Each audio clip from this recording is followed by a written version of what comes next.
சாவச்சேரி பிரதேசத்தில் எமது அரசாங்கத்தால் தேசிய வீடமைப்பு அதிகார சபையால் இந்த வீட்டுத் திட்டத்தை கையளிக்கும் நிகழ்வு நடைபெற்றது. உண்மையாகவே இலங்கை பூராகவும் இவ்வாறான செயற்பாடு நடைபெற்ற வண்ணமே உள்ளது. 5ஆம் தேதியிலிருந்து ஆரம்பிக்கப்படுகின்றது. 5ஆம் தேதி வர முடியாத காரணத்தால் இன்றைய தினம் நாங்கள் கையளித்து நிற்கிறோம் இந்த பிரதேச மக்களுக்கு. உண்மையாகவே எடுத்துக்கொண்டால் இந்த வீட்டு திட்டமானது 2001க்கு பிறகு இடைநிறுத்தப்பட்டிருந்தது. அதைவிட எமது ஆட்சி அமைத்து குறுகிய கால பட்ஜெட் ஒதுக்கி நீண்ட கால பட்ஜெட் 6 மாதத்துக்கு பிறகுதான் நமது வேலை திட்டங்கள் தொடங்கப்பட்டன.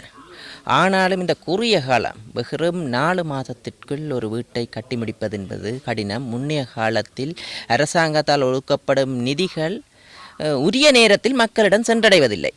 ஆனால் எமது அரசாங்கம் அந்த பணத்தை திரைசேரிந்து உடனடியாக துரிதமாக மக்களுக்கு பயனாளிகளுக்கு சென்றடையும் விதமான செயற்பாடுகளை நடத்தி காட்டியுள்ளது.